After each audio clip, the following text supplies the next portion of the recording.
इस ग्रंथादिराज की रचना हुई। एक एक शब्द कुंद कुंदाचार्य देव ने हृदय की गहराई में बैठ कर के लिखा है। हर शब्द और हर वाक्य अनुभूति की गहराई में उतर कर के लिखा है। अनुभव रस में लेखनी को डुबो डुबो कर लिखा है। जो जीव जहाँ रहते हैं वहाँ से बाहर आने पर उनके दिलो दिमाग में वे ही बातें घूमती है जो जहाँ से आते हैं। दादा ने लिखा ना, जैसा दिन रात आत्मा का चिंतन, मृदु संभाषण में वही कथन, निर्वस्त्र दिगंबर काया से भी प्रकट हो रहा अंतर मन। क्यों हो रहा है ये सब प्रकट? क्योंकि दिन रात चिंतन आत्मा का चलता है, अनुभव आत्मा का होता है, तो बाहर आने पर वाणी में भी वही बातें आएगी और उनके जीवन से भी वही रस या आनंद रस झरता है, वही आनंद रस झरता हुआ नजर आता है। बस कुंद कुंदाचार्य देव जब क्षण क्षण में अंतर्मुख हुआ करते थे तो फिर सिद्धों से बातें होती थी। क्षण क्षण में अंतर्मुख हो सिद्धों से बातें करते थे और जब वे बाहर निकल कर के आते थे तो बाहर निकल कर के आने पर भी वही बातें, वही रस, वही आनंद। मैं अनेक बार ऐसा उदाहरण देता हूँ कि किसी रस से भरे हुए बर्तन में, बर्तन है रस से भरा हुआ है, रसगुल्ले रखे हैं उसमें, गुलाब जामुन उसमें रखे हुए हैं और हमारे पास में कोई बर्तन पात्र नहीं है निकालने के लिए, तो हाथ हमने उस बर्तन में डाला रसगुल्ले को निकालने के लिए। तो जब हाथ बाहर निकालते हैं तो रस के टपके गिरे बिना नहीं रहते। बोलो, ऐसा हो सकता है क्या बाबूजी? हाथ अंदर डाला रस में और बाहर निकलेगा तो जमीन पर उस रस के टपके गिरेंगे ही गिरेंगे। इसी तरह से ये जब कुंद कुंदाचार्य देव अपने स्वरूप में मग्न हुए और अंदर अतीन्द्रिय आनंद का रसास्वादन किया, जब उपयोग में वो आनंद रस भर गया, अब उपयोग बाहर निकलता है तो जो स्वभाव का आनंद था वो बाहर लेखनी में, वाणी में, परिणति में, चर्या में वो झलके बिना नहीं रहता है। वही आनंद रस, वही अनुभूति, वही अतीन्द्रिय आनंद, वही ध्रुव की धारा। इसलिए ये आगम नहीं है, ये परमागम है। यहाँ जो रहस्य बतलाए गए हैं ये रहस्य परमागम के रहस्य हैं। क्या फर्क है आगम में और परमागम में? आगम और परमागम में क्या रहस्य है, क्या फर्क है? बोले आगम माने चली आई हुई बातें है और परम आगम माने अनुभूति की बातें हैं। आगम शब्द का अर्थ किया जाता है आ, ग और म, है ना। आप्त गणधर और मुनि, आ माने आप्त अरहंत परमात्मा, ग माने गणधर और म माने मुनि। तो तीर्थंकरों का कहा गया, गणधरों का बूथा गया और मुनिराजों का लिखा गया। वो है आगम। आगम में सुनने की मुख्यता है, आगम में चली आई हुई बात की मुख्यता है, आगम में केवल ज्ञान का आधार है और परमागम में केवल ज्ञान की जरूरत नहीं है, परमागम अनुभव की बातें करते हैं। ये समय सार अनुभव की बातें बताने वाला ग्रंथ है। यहाँ जो बात कही गई है, यहाँ जो बात कही जा रही है, यहाँ जो बात बतलाई जा रही है, किसी भी अधिकार की चर्चा कर लीजिए। हम तो यहाँ समय सार विधान कर रहे हैं और हर अधिकार के रहस्यों को जानने का प्रयत्न करते हैं। बोलिए, जीव अजीव अधिकार में जीव और अजीव के भेद प्रभेद नहीं बतलाए। बोले जीव न्यारा है और अजीव न्यारा है, ये अनुभव की बात है। कर्ता कर्म अधिकार में जो फीलिंग में आया कि कोई किसी का कर्ता धर्ता नहीं है, वो बात बतला दी। पुण्य पाप अधिकार में पुण्य और पाप की चर्चा नहीं की। पुण्य और पाप दोनों समान हैं। पुण्य परिणामों में भी पाप जैसी ही आकुलता अनुभव में आती है। यह अनुभव की बात पुण्य पाप अधिकार में बतलाई। आश्रमों के काल में भी ज्ञानी किस तरह से निराश्रम होता है, यह अनुभव की बातें है। यह अनुभव की बात बताने वाला होने से यह परमागम है। संवर अधिकार में भेद विज्ञान की बातें, अनुभव की बातें थी। निर्जरा अधिकार में ज्ञानवंत को भोग निर्जरा के हेतु हैं। ये कैसी बातें हैं? अनुभव की बातें हैं, ये कोई सुनी सुनाई बातें नहीं है। अरे हमें अनुभव में आ रहा है ना, ज्ञानी के भोग होते ही नहीं है। भोग भोगता हुआ ज्ञानी भोग के काल में भी भोग से अलिप्त रहता है। ये ज्ञानी की परिणति ज्ञानी ही जानते हैं। कौन जाने इन बातों को? जयमाला के अंदर बहुत सुंदर लिख दिया था ऐसा दादा ने, ज्ञानी की बातों को ज्ञानी ही जानते हैं। कौन जाने ज्ञानी की बातों को? इस रहस्य को ज्ञानी ही जानते हैं। बंध अधिकार में बंध से रहित ज्ञानी की चर्चा, मोक्ष अधिकार में बंध और मुक्ति से रहित की चर्चा, सर्व विशुद्ध ज्ञान अधिकार में परम पवित्र आत्म तत्व की अनुभूति की चर्चा। अरे कौन कहे ये बातें? ये कोई सुनने की अपेक्षा रखती है क्या? यह अनुभव की अपेक्षा रखती है। इसलिए ये आगम नहीं, ये परम आगम है। कुंद कुंदाचार्य देव के आगमों को आगम नहीं कहा तो आगम नहीं है क्या? अरे आगम तो है। बंध की चर्चा करेंगे, आश्रम की चर्चा करेंगे, लेकिन कर्मों को नहीं गिनाएंगे। कर्म प्रकृतियों की चर्चा, गुणस्थानों की चर्चा आगम हो सकती है, लेकिन गुणस्थानातीत ये भगवान आत्मा है, ये परम आगम है। ये अनुभव की बात है।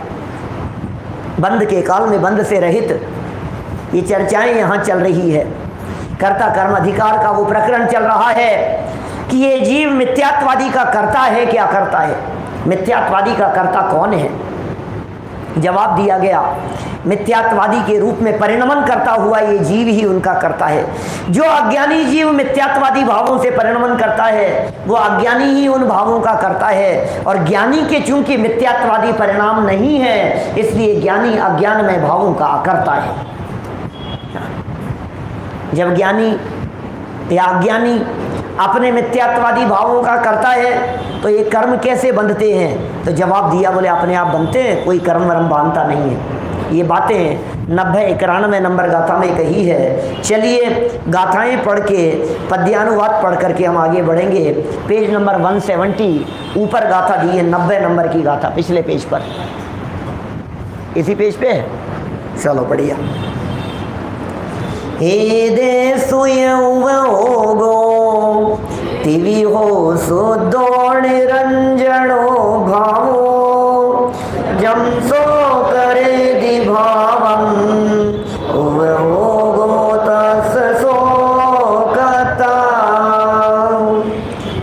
जम कुण दिभाव मादा कता सो दितस भावस तम परिणम दे तम ही स्वयं पोगलम दवम। पद्यानुवाद पढ़े नीचे। यद्यपि उपयोग तो नित ही निरंजन शोध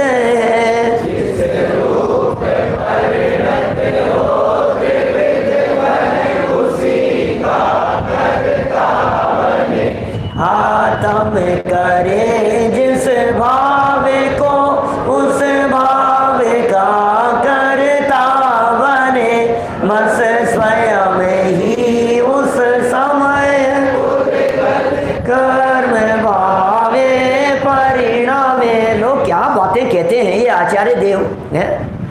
ये आचार्य देव कह रहे हैं आत्मा कर्म को नहीं बांधता। राहुल जी अटपटी सी बातें दिखाई देगी क्या? अजीब सी बातें दिखाई देगी, आवाज ऐसा लगेगा अपने को कि ये सब क्या है? ये आत्मा कर्म को नहीं बांधता है, जीव कर्म को नहीं बांधता है, तो कर्म कैसे बंधते हैं? बोले कर्म अपने आप बंधते हैं। बोले ऐसा कैसे हो सकता है? ये क्या पागलों जैसी बातें करते हो? आत्मा कर्म को नहीं बांधता है, कर्म अपने आप बंधते हैं। ये बातें कुछ जचती नहीं है हमारे को। भैया निमित्त नैमित्तिक संबंध है। उन निमित्तों की चर्चा करेंगे, निमित्त नैमित्तिक संबंधों की चर्चा करेंगे, निमित्त के अकर्तापन की चर्चा करेंगे। ये जीव जिस भाव रूप से परिणमित होता है उसका तो कर्ता होता है, कर्म का कर्ता ये जीव कदापि नहीं होता है। ये कुछ अद्भुत बातें यहाँ कही जा रही है। और यदि ये बातें समझ में आ जावे कि ये जीव परद्रव्य का कर्ता नहीं है, परद्रव्य जीव का कर्ता धर्ता नहीं है, पर और इस चेतन आत्मा के बीच में अत्यंत अभाव की वज्र की दीवार खड़ी हुई है, तो फिर आनंद की अनुभूति हुए बिना नहीं रहे। मोक्ष मार्ग शुरू हो जाता है भाई साहब, इतना सही है मोक्ष मार्ग, इससे ज्यादा नहीं है। आत्म करे ना कर्म गुण, ना कर्म आत्म गुण करे, ऐसा है। आत्मा कर्म का करता नहीं है, कर्म आत्मा का करता नहीं है। मैं जबरदस्ती कर्म के चक्कर में रो रहा हूं। दुखी क्यों हो रहा है ये जीव? अरे भैया, लोग कहते कर्मों से तो डरो, कर्मों से तो डरो। क्या ऐसा कहते हैं लोग, अपने कर्मों से डरो भैया। अरे किससे डरूं मैं? मुझ में कर्म है ही नहीं। क्या कर्म मुझे छूते ही नहीं, कर्म मुझे स्पर्श ही नहीं करते। अरे कर्म का उदय कर्म में आता है। क्या ये साहब ज्ञानावरणी कर्म का उदय आता है तो अच्छे अच्छे ज्ञानी अज्ञानी हो जाते हैं। पंडित जी पता है क्या आपको? जब ज्ञानावरणी कर्म का उदय आता है तो सारा क्षयोपशम ज्ञान धूल धूमिल हो जाता है। आप क्या बात करते हो? भव विकट वन में कर्म बेरी, ज्ञान धन मेरो हरियो। ज्ञानावरणी कर्म का जब उदय आएगा तो आपके ज्ञान का क्या होगा? ये सुनो, आचार्य देव कुछ रहस्य बतलाते हैं कि ठीक है तुम्हारी बात, ज्ञानावरणी कर्म का उदय आता है और ज्ञान का क्षयोपशम मंद नजर आता है, लेकिन सुनो, ज्ञानावरणी कर्म की ताकत नहीं है जो ज्ञान को मंद कर देवे। कर्म की ताकत नहीं है जो इस ज्ञानी को अज्ञानी बना देवे। कर्म की सामर्थ्य नहीं है जो इस जीव को दुखी कर सके। अरे जीव जागा और कर्म भागा। कर्म की बलवत्ता मैंने स्वीकार की है, मैंने कर्मों को बलवान समझ लिया है। जब ये जीव अपने स्वभाव का अवलंबन लेता है तो कर्म स्वयं छोड़ करके भाग जाते। कर्मों की ताकत नहीं है भाई साहब। ऐसा है, एक होता है उदय और एक होता है क्षयोपशम। आप जानते हैं क्या फर्क है उदय में और क्षयोपशम में? बोलो। ये है ज्ञान, बराबर, ये ज्ञान, और ये इसके ऊपर आवरण, ज्ञान आवरण, ठीक है। ये ज्ञानावरणी कर्म है और नीचे ज्ञान है, बराबर। अब ज्ञानावरणी कर्म का जब क्षयोपशम होता है तो ज्ञान बढ़ता है, ज्ञानावरणी कर्म का उदय ज्यादा होता है तो ज्ञान मंद दिखाई देता है। समझ में आ रही है बात? ये क्षयोपशम, ये उदय ज्ञान आवरण, ज्ञान पर आवरण। कर्म का नाम क्या है? ज्ञान आवरण। तो ज्ञानावरण कर्म का जब उदय आया तो ज्ञान ढक गया ना, और ज्ञानावरण कर्म का क्षयोपशम हुआ तो ज्ञान प्रकट हो गया। अब हमारा आपसे ये पूछना है, ज्ञान ढका या प्रकट हुआ, इसमें ज्ञानावरणी कर्म ने क्या किया? ज्ञानावरणी कर्म ने जो कुछ भी किया था वो ज्ञान में ही किया, ज्ञानावरणी में ही किया था ना। समझ में आई क्या बात? संजय जी समझ में आई क्या? पंडित जी साहब, भाई अभिषेक, ज्ञानावरणी कर्म ने जो कुछ भी किया वो कहाँ किया? तो कर्म में काम कर रहा है, ज्ञानावरणी में कहाँ काम कर रहा है? ज्ञान में कहाँ काम कर रहा है? ज्ञान का तो कुछ लेना देना ही नहीं है। हाँ, जब ज्ञानावरणी कर्म अपनी योग्यता से मंद और तीव्र होता है, उसी काल में ज्ञान अपनी योग्यता से अल्प और अधिक होता हुआ दिखाई देता है। ये दोनों का समकाल है। कर्म की ताकत नहीं जो ज्ञान को आवरित कर देवे। सहज योग्यता है। जब ज्ञान की मंद परिणमन करने की योग्यता होती है तो ज्ञानावरणी कर्म की उस रूप योग्यता होती है। ये रहस्य ज्ञानी ही समझते हैं, अज्ञानियों को समझ में नहीं आते। पूरे कर्म सिद्धांत को यहाँ आचार्य कुंद स्वामी ने ऐसे शॉट लगाया कि वो कर्म से, अरे तुम कर्म के बंधन के चक्कर में रो रहे हो। ये कह रहे हैं कर्म का बंधन तुम्हें है ही नहीं। अबंध आत्मा के स्वरूप को देखो। अबंध आत्मा के स्वरूप को देखने वालों को बंध का वेदन नहीं होता, बंध की अनुभूति नहीं होती।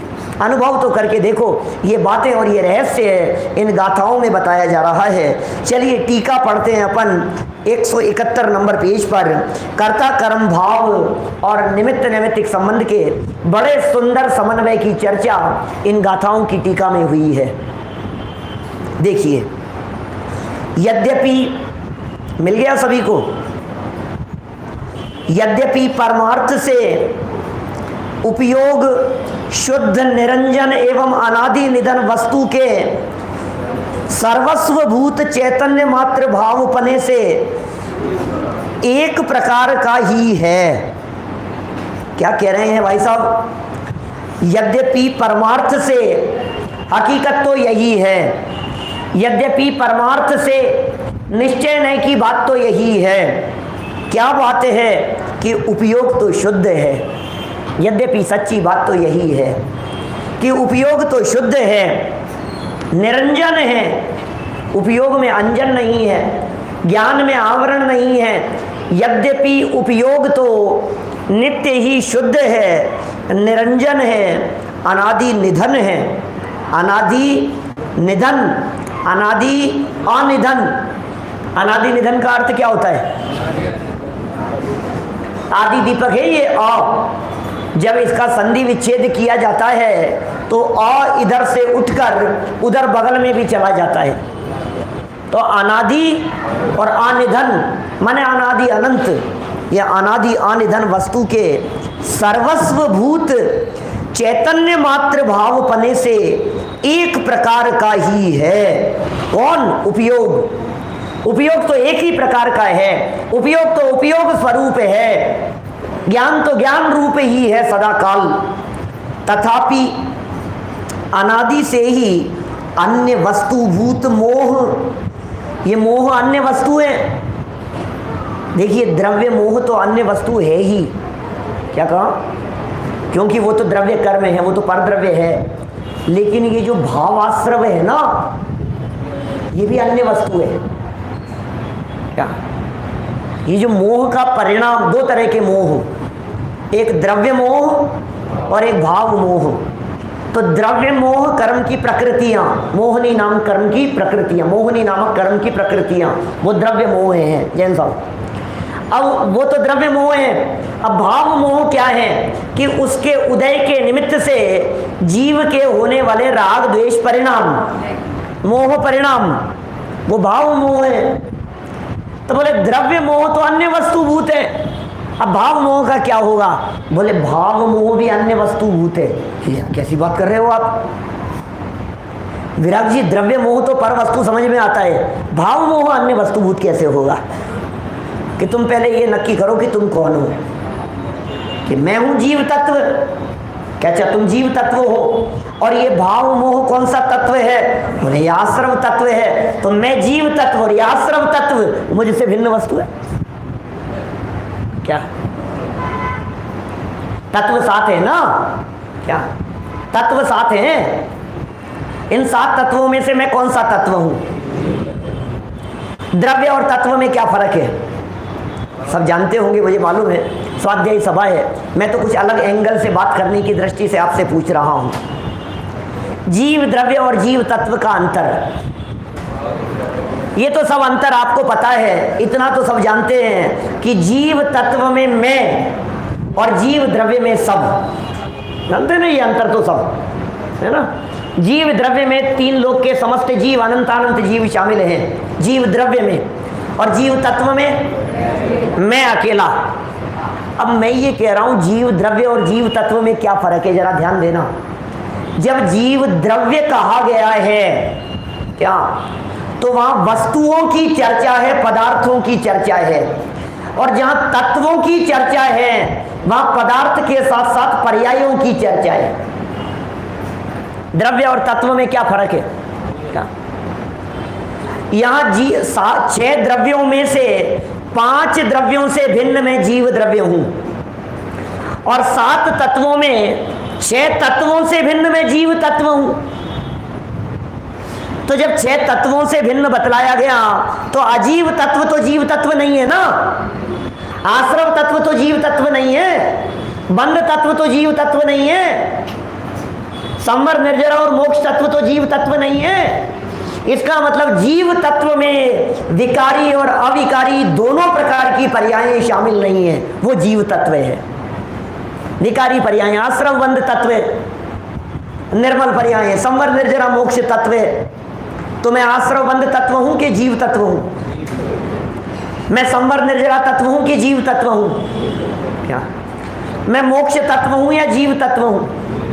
बहिर्तत्यम, क्या वो सब बाहरी तत्व हैं। आश्रव बंध संवर निर्जरा मोक्ष ये सब बाहरी तत्व हैं। अब ये जिस मोह की चर्चा यहाँ आचार्य देव कर रहे हैं और जिसे अन्य वस्तुभूत कह करके पुकार रहे हैं, ये कौन सा तत्व है? बोले ये आश्रव बंध तत्व है और मैं जीव तत्व हूं, इसलिए ये मुझसे भिन्न तत्व हैं।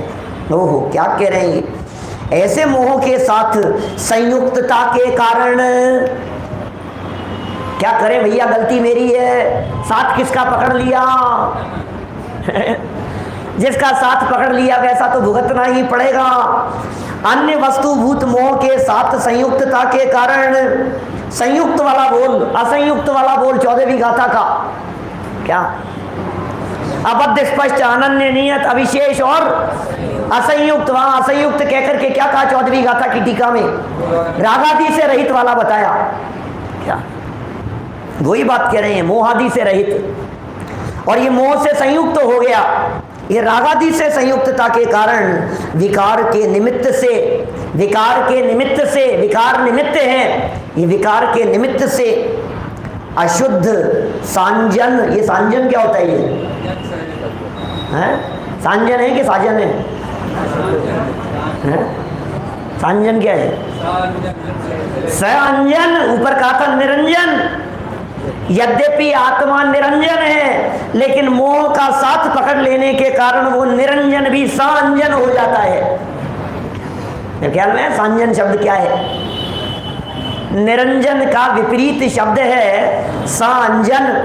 अशुद्ध, सांजन और अनेक पने को प्राप्त होता हुआ, 3 प्रकार का होकर स्वयं अज्ञानी होता हुआ, कर्तृत्व को प्राप्त विकार रूप परिणमित होकर जिस तिस भाव में अपनापन स्थापित करता है, उस भाव का कर्ता होता है। बस ये जिस रूप परिणमित होता है उस भाव का कर्ता होता है। अब ये किसका कर्ता हुआ? आत्मा। अज्ञानी आत्मा मिथ्यात्व का करता है, अज्ञानी आत्मा अज्ञान का करता है, अज्ञानी आत्मा राग द्वेष का करता है, अज्ञानी आत्मा अपने विभाव भावों का करता है। तो फिर कर्म का क्या होगा? भाई अगली लाइनें पढ़ो, क्या लिख रहे हैं? अब ये कहते हैं कि यह आत्मा 3 प्रकार के परिणाम विकामों को करता है, तब पुद्गल द्रव्य अपने आप ही कर्म रूप परिणमित होता है। हमने क्या किया? अच्छा, जीव यदि कर्म को बांधता हो, सोचना एक बार गंभीरता से। बहुत मोटी मोटी बात कहता हूँ सुनील जी सर्राफ साहब, बहुत मोटी मोटी स्थूल बात कहता हूँ। जीव यदि कर्म को बांधने का करता हो, तो हम आप लोगों में से कौन व्यक्ति ऐसे हैं जो कर्म को बांधना चाहते हैं और कर्म को बांध रहे हैं? कोई नहीं चाहता।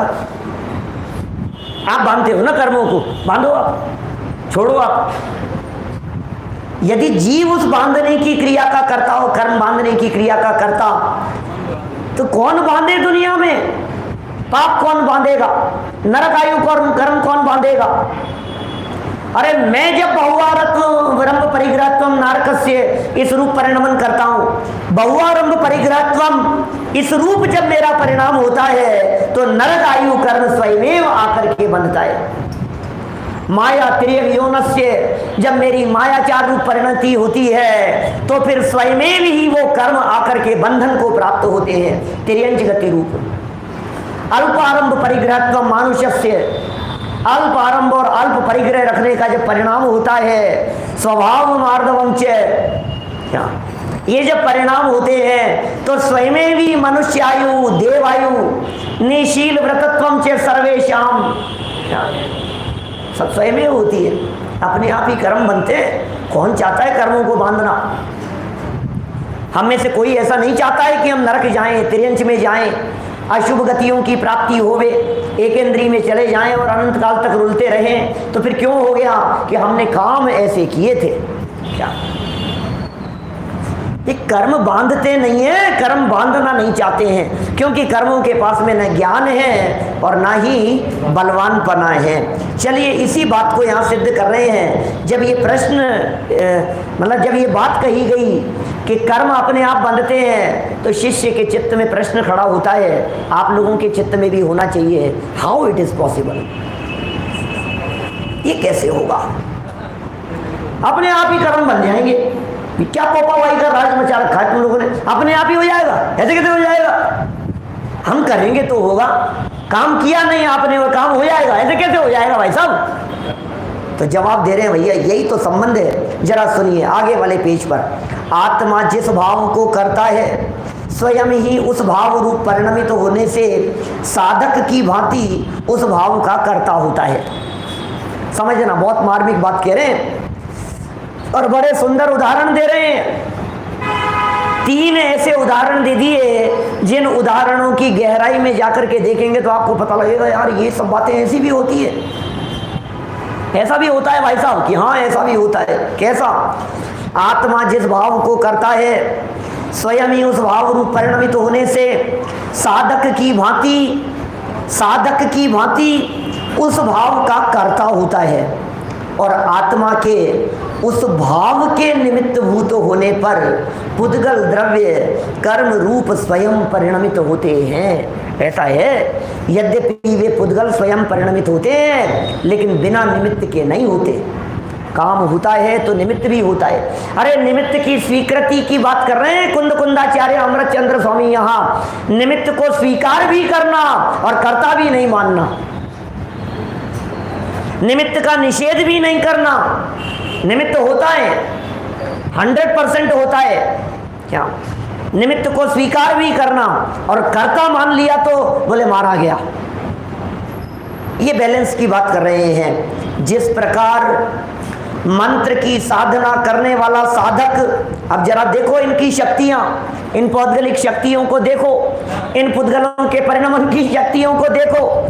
मंत्र की साधना करने वाला साधक उस प्रकार के ध्यान भाव से स्वयं ही परिणमित हुआ और ध्यान का कर्ता होता है। कौन कर्ता हो रहा है ध्यान का? एक साधक व्यक्ति है, साधना कर रहा है, एकांत में किसी स्थान पर बैठा हुआ है। साधना करने वाला कोई व्यक्ति किसी स्थान पर एकांत में बैठा है और मंत्र की साधना कर रहा है, मुख से उच्चारण भी नहीं कर रहा है, जबान भी नहीं हिल रही है, एकांत में बैठा है, किसी क्षेत्र में, किसी गिरिकंदरा में, किसी गुफा में कहीं बैठा हुआ है किसी क्षेत्र पर, और बैठा बैठा मंत्र की साधना कर रहा है, उसके उपयोग में उसके चित्त में मंत्र चल रहा है। ऐसा उस प्रकार के ध्यान भाव से स्वयं ही परिणमित होता हुआ ध्यान का करता है। वो करता किसका है? ध्यान का करता है, क्योंकि ध्यान कर रहा है, ज्ञान कर रहा है। ध्यान क्या चीज है? उपयोग की एकाग्रता को ध्यान कहते हैं, ज्ञान की एकाग्रता को ध्यान कहते हैं। वो ध्यान का करता है और वह ध्यान भाव समस्त साध्य भावों के अनुकूल होने से, वो ध्यान क्या था जिसकी साधना कर रहे हैं, उस भाव के अनुकूल होने से निमित्त मात्र होने पर साधक के कर्ता हुए बिना, वो साधक व्यक्ति जिसकी साधना कर रहा था, जिस कार्य को सिद्ध करना चाहता था, उस कार्य का कर्ता हुए बिना व्याप्त विष स्वयमेव उतर जाता है। लो, ये क्या कह रहे हैं? जहर अपने आप उतर जाता है। ऐसा कैसा होता है क्या? तो सारी दुनिया में देखे जाते हैं। आपके जबलपुर का तो पता नहीं मेरे को, लेकिन आज भी गांव-गांव में क्या ऐसे मंत्रवादी लोग हैं जो गारुड़ी मंत्र को जानते हैं, वो मंत्र बोलते हैं और जहर उतर जाता है। हमारे वहाँ टोडरमल जी वाले मंदिर में अभी भी बैठ करके सब लोग सुन रहे हैं। बोले वहाँ हमारे एक आते हैं कैलाश जी मास्टर साहब, क्या वो जानते हैं एक व्यक्ति को जो मंत्र बोल करके सर्प का जहर उतार देता है। क्या लिखवा करके भी रखा उन्होंने उस मंत्र को अपने पास। सांप काट गया, अपनी आंखों से उन्होंने कई बार देखा। गांव में रहते थे, सर्प काट जाता था और उसे बुला लाते थे और वो मंत्र पढ़ता था और जहर उतर जाता था। ऐसा होता है क्या? आप मानते हैं क्या? हैं? ऐसा हो सकता है मंत्र पढ़ने से? इतना ही नहीं, वशीकरण मंत्र। क्या ये मंत्र पढ़ा और दूसरा व्यक्ति वश में हो जाए? अगला एग्जाम्पल दे रहे हैं, दूसरा एग्जाम्पल, स्त्रियां विडंबना को प्राप्त हो जाती है। क्या बात कर रहे हैं? हाँ? स्त्रियां विडंबना को प्राप्त हो जाती है, पुरुष नहीं होते? हाँ? पुरुष भी हो सकते हैं, तो फिर स्त्रियां क्यों? स्त्रियां ज्यादा भावुक होती है, वो जल्दी धोखे में आ जाती है। ऐसा ऐसा हो जाता है। वो सामने वाला मंत्र पढ़ रहा है, धूल डाल दी है। कल 25 नंबर पेज बतलाया था, मोक्ष मार्ग प्रकाशक 25 नंबर पेज पर वो धूल पड़ गई माथे पर। कितनी घटनाएं, जयपुर में 1-2 घटनाएं हमने ऐसी सुनी। हम नैरोबी थे, वहां तो हमें पता लगा, जिस घर में जाते थे वहां ऐसी चर्चाएं, आए दिन ऐसी घटना होती रहती है। पंडित जी, कोई भी व्यक्ति कुछ भी कर देता है और वो व्यक्ति उसको घर बुला करके ले आता है, अपना सामान तिजोरी खोल करके सामान दे देता है, और जब वो चला जाता है उसके बाद में उसको होश आता है मैंने क्या कर दिया। अपनी घड़ी उतार करके दे देवे, अंगूठी चैन उतार करके दे देवे। क्या ये कैसे हो जाता है? जबलपुर में भी होता है क्या? शिकार बैठे हैं यहाँ पर भी। क्या कैसे हो जाता है? ये अमृत चंद्राचार्य देव बतला रहे। अरे निमित्त है वो। अब देखना उसने क्या कर दिया, इसने मंत्र बोला, इसने कोई धूल डाली, अब उस धूल में शक्ति है क्या? कैसे हो जाएगा ये? लेकिन टोडरमल जी साहब लिखते हैं, आचार्य देव यहाँ लिख रहे हैं, सहज निमित्त नैमित्तिक संबंध है ऐसा। हमें निमित्तों की अस्वीकृति नहीं है, लेकिन उस निमित्त को यदि आप कर्ता मान लो तो ये महापाप है। इससे ऐसा हो जाएगा, ये ऐसा कर देगा, बोले कोई कुछ नहीं कर सकता है, मेरे पाप कर्म के उदय के बिना उसका निमित्त चलता नहीं है। व्यंतर आदि बाधा पहुंचाते हैं कि नहीं पहुंचाते हैं? टोडरमल जी ने सब प्रसंग लिखा, क्या बताऊं आपको, गजब की बातें लिखते हैं पंडित जी साहब। माने व्यंतर आदि भला बुरा करते हैं कि नहीं करते हैं? बोलो, बोले क्यों नहीं कर देते? जिनेंद्र देव के भक्त हैं हम, और वो भी जिनेंद्र देव के भक्त हैं, तो हमारी भक्ति को देख करके वे व्यंतर आदि भला कर देना चाहिए ना उनको। और कितने लोगों के साथ कर दिया। सीता का उपकार करने के लिए आ गए, उनका करने के लिए आ गए, अंजना के साथ में आ गए, मनोरमा को बचाने के लिए। कितने प्रसंग मिलते हैं। व्यंतर देवों ने आकर के रक्षा की। अग्नि परीक्षा के समय सीता अग्नि में कूद गई और अग्नि का जल कर दिया। देवों ने आकर के पुष्पवृष्टि करना शुरू कर दिया। बोले किया कि नहीं किया? बोले सुनो, इधर पुण्य का उदय हो तो उधर काम होता हुआ दिखाई देता है, इधर पुण्य का उदय नहीं हो तो वो काम करते हुए भी नहीं दिखाई देंगे। आपको लग रहा है कि सीता की अग्नि परीक्षा के समय वे उतर करके आ गए पुष्प वृष्टि करने के लिए। मैं आपसे पूछ रहा हूं, जब सीता को रावण उठा करके ले जा रहा था तब वे क्या कर रहे थे? तब कहां जाकर के सो गए थे? ऋषभ देव स्वामी के लिए गर्भ कल्याणक, जन्म कल्याणक, दीक्षा कल्याणक मनाने के लिए स्वर्ग से देव आए, और इधर तो ये दीक्षा लेकर के बैठ गए। क्या 6 महीने बाद में उठे तो फिर देव कहां चले गए थे? किसी को तो आकर के बताते आहार दान की विधि क्या है। कौन बताए भैया? कहता है टोडरमल जी साहब ने ऐसा लिखा कि व्यंतरों में तो शक्ति होती है। व्यंतरों में तो होती है शक्ति की, हाँ हाँ होती है। सुनो जरा, ऐसे ऐसे तर्क दिए हैं अनुभव भाई, ऐसे तर्क दिए हैं। पहला तर्क, वो कहते हैं देवों के अवधि ज्ञान है। टोडरमल जी की पंक्तियां बताता हूँ, तर्क बतलाता हूँ उनके। देवों के तो अवधि ज्ञान है, और अवधि ज्ञान क्षयोपशम ज्ञान है, और क्षयोपशम ज्ञान उपयोग लगाने पर कार्यकारी होता है। तो क्या वो ठाले बैठे हैं देखने के लिए कि आवाज क्या कर रहा है, 24 घंटे यही देखते रहे? क्यों लगाएंगे उपयोग? उपयोग लगाएंगे तो पता लगेगा ना। क्या फिर कहा नहीं नहीं उपयोग लगा ले गए, भाई हम तो सोच ही रहे हैं मंत्र भला कर देगा। तो टोडरमल जी दूसरी बात कहते हैं कि सुनो, उपयोग लगाएं और भला करने की इच्छा होवे उनको। हाँ, प्रथम तो उपयोग लगाएं, भला करने की इच्छा हो, लेकिन भला करने की शक्ति नहीं हो उनमें। कोई जरूरी थोड़ी न कि आपका उद्धार करने की शक्ति हो जावे, सहयोग करने की शक्ति हो उनके पास में। शक्ति नहीं हो तो क्या करे, और कदाचित शक्ति भी हो, क्या शक्ति भी हो तो फिर कहते हैं शक्ति हो तो भला करने का परिणाम नहीं आए तो क्या होगा। और बोले शक्ति भी है, भला करने का परिणाम भी है, और तुम्हारा उस जाति का पुण्य का उदय नहीं हो तो क्या कर लेंगे। फिर तर्क देते हैं टोडरमल जी साहब, कौन क्या करे भैया।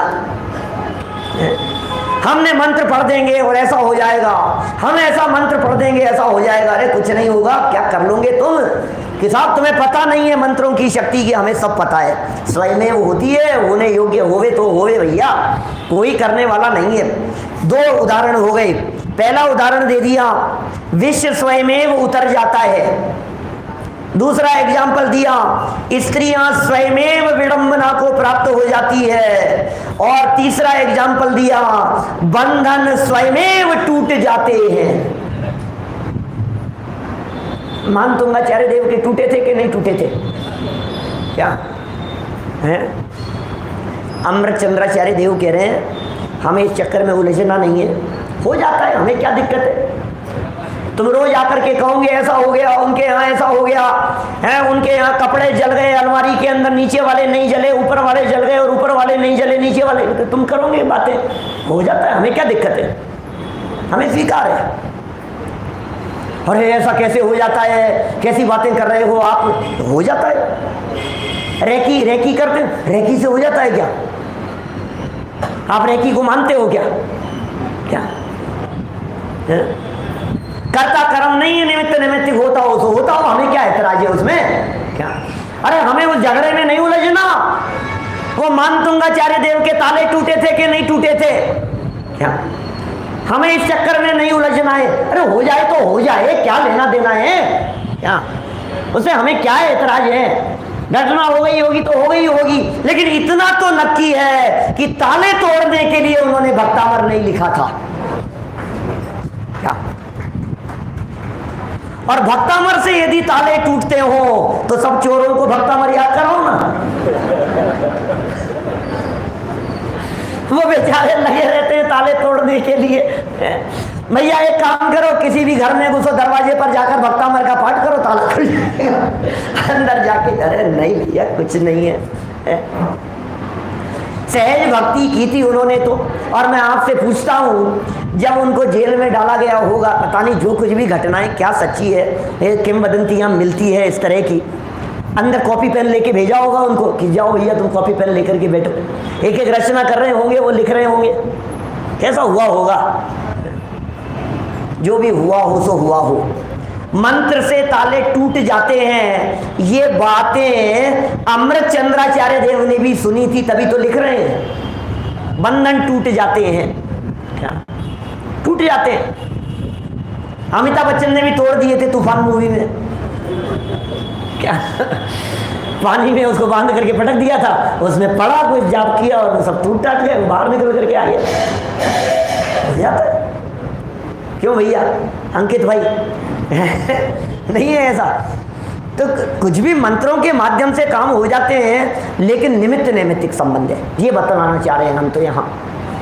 टोडरमल जी साहब ने मोक्ष मार्ग प्रकाशक 82 नंबर पेज पर लिखा, निमित्त नैमित्तिक संबंध बहुत हैं। 82 नंबर पेज पर लिखा उन्होंने, शरीर और आत्मा में परस्पर निमित्त नैमित्तिक संबंध है, इसलिए इस जीव को कर्ता कर्म पने का भ्रम हो जाता है और यह भेद ज्ञान प्राप्त नहीं कर पाता, अनंत संसार में परिभ्रमण करता रहता है। क्या करे? निमित्त नैमित्तिक संबंध, इतने संबंध है निमित्त नैमित्तिक संबंध। एक सर में दर्द हुआ, मुंह में गोली खाई, पेट में गई और सर का दर्द सही हो गया। खा रहे हो, मुंह में जा रही है, पेट में, और दर्द हो रहा है सर का सही हो जाता है। ऐसा बेहोशी का इंजेक्शन देते हो, बेहोश हो जाता है। ज्ञान शून्य हो जाता है। ये तो रोजाना देख रहे हैं ना अपन, हमें कहाँ ऐतराज है इन सब बातों में। सूर्य उगता है और कमल खिल जाता है, ये तो प्रसिद्ध निमित्त नैमित्तिक के लिए उदाहरण दिया जाता है अपने प्रवचन सभाओं में। रोज ऐसी घटना घटती है, सूर्य उदित हुआ और कमल खिल गया। अब सूर्य का कमल से क्या लेना देना है? दोस्ती होगी आपस में। सूर्योदय होते ही मुर्गा भाग देने लगता है, मुर्गा बोलने लगता है। विराग भाई, किसी गांव के अंदर एक अम्मा के पास में एक ही मुर्गा था, और रोज सुबह जैसे ही सूर्योदय होता था वो मुर्गा बोलने लगता था, और सारे गांव के लोग समझ जाते थे कि सुबह हो गई, सब जग जाते थे।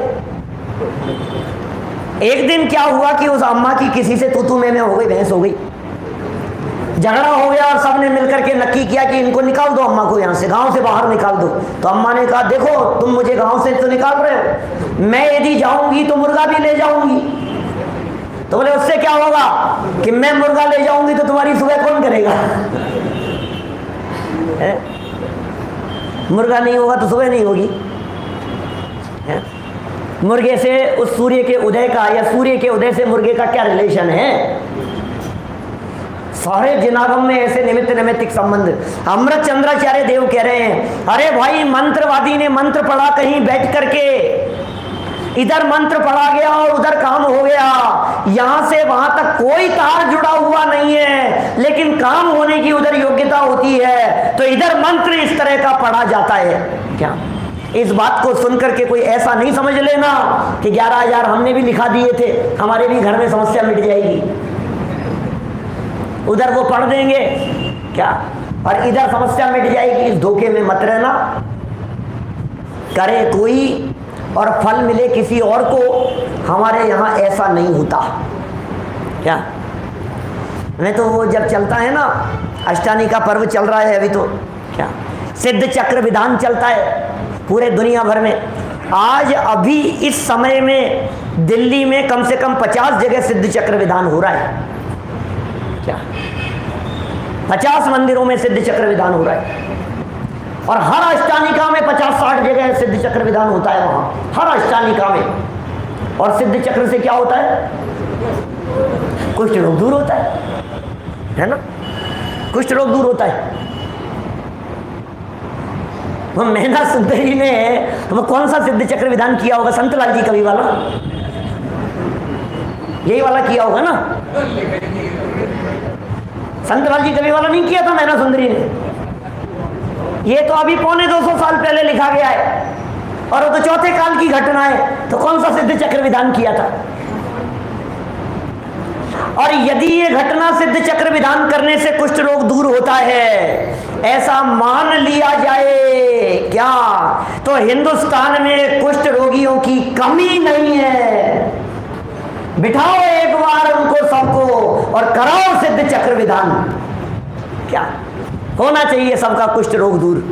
और गजब की बात कहता हूं, सुनो, उन लोगों से कहता हूं, लाइव सुनने वाले लोगों से कहता हूं, पूरे देश के उन लोगों से कहता हूं जिन्हें ऐसा लगता है फल पायो मैना रानी, क्या उनसे कहना चाहता हूं, एक बात का मुझे जवाब दो कि यदि सिद्ध चक्र विधान करने से मैना सुंदरी ने सिद्ध चक्र विधान किया और श्रीपाल का कुष्ठ रोग दूर हो गया, तो विधान तो किया मैना सुंदरी ने और कुष्ठ रोग दूर हो गया श्रीपाल का, ऐसा कैसे हो सकता है? क्या मेरे पूजा करने से आपका भला हो जाएगा क्या? मेरे मंत्र पढ़ने से, मेरे धारा चढ़ाने से, डालने से सामने वाले का संकट मिट जाएगा?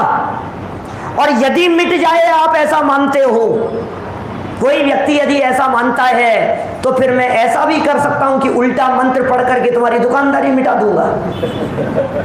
ऐसा भी तो हो सकता है। ऐसा कैसे होगा? ऐसा कैसे होगा? जब सुधार हो सकता है तो बिगाड़ भी हो जाएगा ना। फिर तो कोई भी व्यक्ति किसी भी व्यक्ति का नाम लेकर के, और नाम लेने मात्र से ऐसा हो जाता है। गजब चल रहा है भैया दुनिया भर में, क्या हो रहा है समझ में ही नहीं आती ये बात। और एक के बाद एक नाम बोलते जाओ फटाफट, अनुभव जी, अभिषेक जी, गायक जी हैं, सब एक के बाद एक नाम बोलते जाओ विराट जी, और फिर क्या होगा? और आजकल तो एक और बात चलने लग गई, अभी मैंने कहाँ देखा, मैंने वो कौन सी जगह था, मैं विदिशा की बात है, किसी एक मंदिर की, अभी था ना विदिशा में मई स्टार्टिंग में, तो मंदिर दर्शन करने के लिए गए तो वो हमारे अम्मा जी की ये बीमारी निवारण आ रहे हो, फिर उनके ये तकलीफ दूर हो जाए, उनके फ्रैक्चर हो गया है, उसको निवारण करने के लिए धारा चलती जा रही है और एक एक व्यक्ति की समस्याएं बोलते जा रहे हैं। गजब हो गया,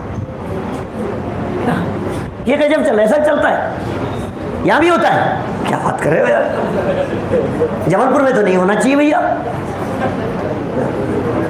क्या हो रहा है। एक और गजब की बात कहता हूं, चलो बात ही आ गई है तो सुन लो। सिद्ध चक्र विधान 200 पेज का 250 पेज का विधान है।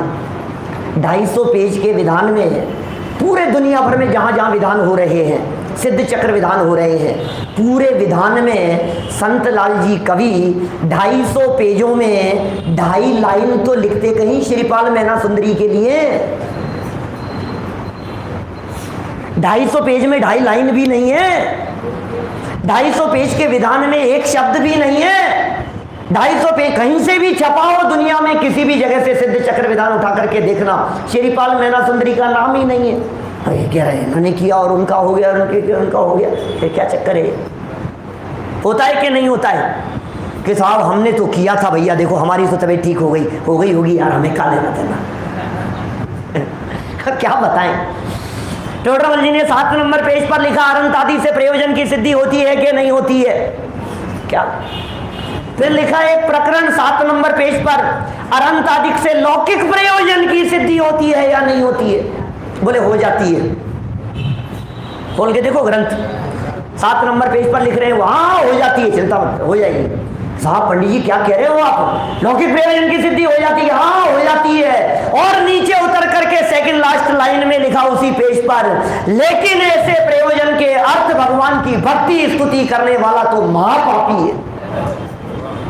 क्या हो जाती है, उससे ऐतराज नहीं है। क्या भगवान की भक्ति करने से भला हो जाता है, हमें कोई ऐतराज नहीं है। भगवान की पूजन करने से ऐसे पुण्य का संचय होता है कि पूर्वबद्ध पाप पुण्य में संक्रमित हो जाता है, हमें कोई ऐतराज नहीं है। लेकिन यदि तू ये प्रयोजन रख करके भक्ति करता है तो उससे तो महापाप होता है। दृष्टि प्रयोजन पर है भाई साहब। ये क्या कह रहे हैं यहाँ पर, अपने आप हो जाता है, अपने आप हो जाता है, बंधन अपने आप टूट जाते हैं कि हाँ टूट जाते हैं ना। कि कौन से नंबर का श्लोक पढ़ना पड़ेगा, 47 वाला पढ़ो, 46 वाला है? बंधन उत्तम, क्या उससे बंधन टूट जाएंगे, हो जाएगा ऐसा। इस धोखे में मत रहना, मारे जाओगे। क्या मैं तो भगवान का सच्चा भक्त हूं भैया, मैं तो बहुत शीलवान हूं, ऐसा समझ करके अग्नि में कूद जाओगे तो अग्नि जलाए नहीं रहेगी। हमने तो कोई अपराध नहीं किया, हमने तो कोई दोष नहीं किया, स्वर्ग से देव उतर करके आ जाए, कोई आने जाने वाला नहीं है। क्या देखो जरा क्या बातें लिख रहे हैं, वाक्य पढ़िए जरा। मंत्र साधना करने वाला साधक, पैराग्राफ की पहली लाइन से देखो जरा क्या लिख रहे हैं। जिस प्रकार मंत्र की साधना करने वाला साधक उस प्रकार के ध्यान भाव से स्वयं ही परिणमित होता हुआ ध्यान का कर्ता होता है। पॉइंट टू बी नोटेड, वो ध्यान का करता है, वो साधना का करता है, वो अपने परिणाम का करता है। मंत्र साधना करने वाला व्यक्ति अपने परिणाम का तो करता है, लेकिन बंधनों के टूटने का करता नहीं है, स्त्रियों की विडंबना का करता नहीं है। और तीसरी बात क्या कही कि जहर के उतारने का करता नहीं है। मंत्र की साधना करने वाला जो कर रहे हो उसके तो करता हो, और दूर जो काम हो रहा है उसका कर्ता नहीं हो सकता है। फिर हो कैसे रहा है, देखिए कह रहे हैं, और वे ध्यान भाव समस्त साध्य भावों के अनुकूल होने से, साध्य क्या था, साध्य भाव क्या थे, साधना क्या करना चाहते थे, सिद्धि क्या करना चाहते थे। इधर से हमने मंत्र का जाप किया और देव उतर करके आ गए, आ जाएंगे, कोई दिक्कत नहीं, उसमें क्या है, हो जाता है। मंत्रों की साधना करो और देव लोग उतर कर, पंडित जी कैसी बातें कर रहे हो आप, अरे हो जाता है, उसमें क्या दिक्कत है। अभी यदि हम इन बातों का निषेध करने लगे तो फिर 10 उदाहरण ला कर ऐसा हो गया, ये हुआ कैसे बताओ, फिर कारण जवाब दो उसका। अमृतचंद्राचार्य झगड़े में नहीं उलझना चाहते।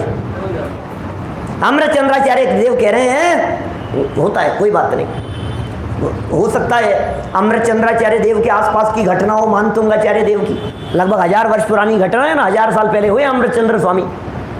क्या आसपास में 150 साल का अंतराल रहा होगा कुछ, और उन्होंने भी ये घटना सुनी होगी, तो लिख रहे हैं, हो गया होगा, कोई दिक्कत नहीं।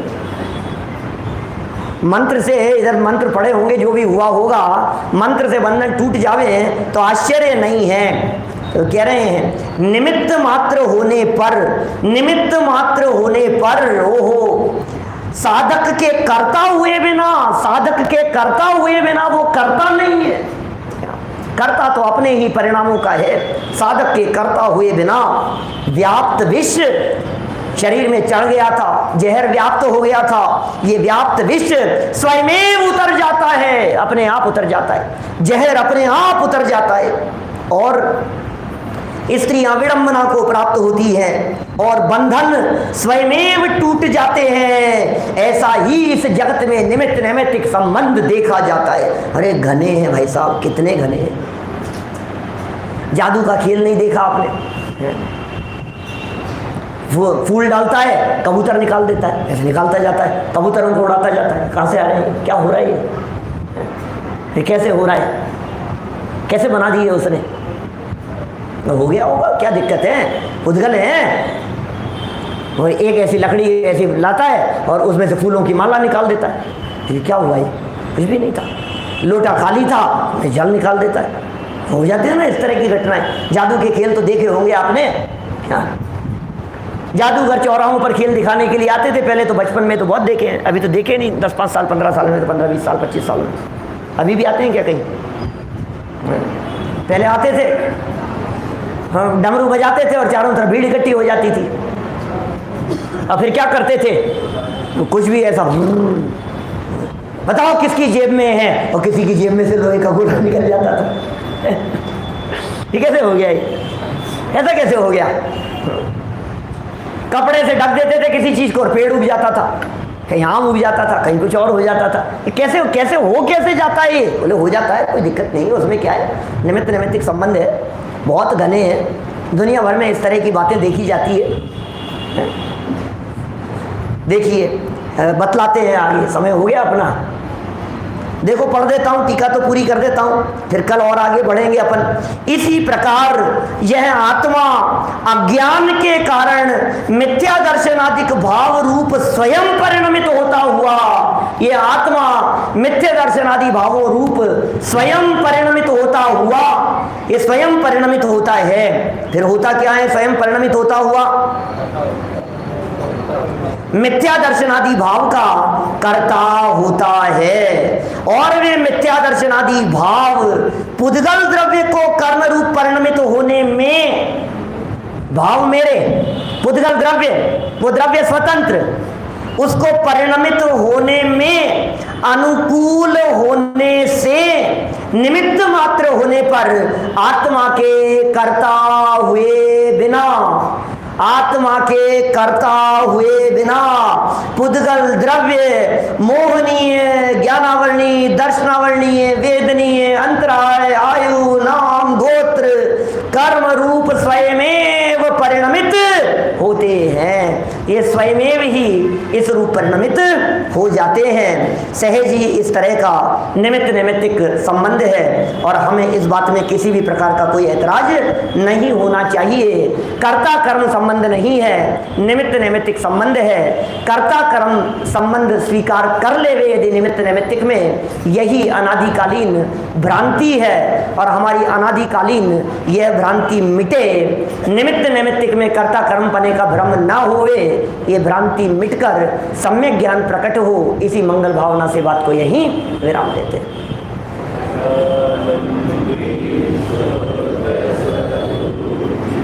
अविनाशी हूँ आत्मस्वरूप, सहजानंदी शुद्ध स्वरूपी, अविनाशी हूँ आत्मस्वरूप, सहजानंदी शुद्ध स्वरूपी, अविनाशी हूँ आत्मस्वरूप। आज दोपहर का प्रवचन वहाँ है कटनी में, है ना, 3 बजे से। जिन भाइयों के भी परिचय के रिश्तेदार कटनी में हो, कटनी में भाई साहब का प्रवचन 3 बजे से सिविल लाइन्स में जो स्वाध्याय भवन बना है वहाँ पर उनका प्रवचन होगा। सभी उनके जो भी परिचय के हो उनको फोन करके जानकारी दे दें।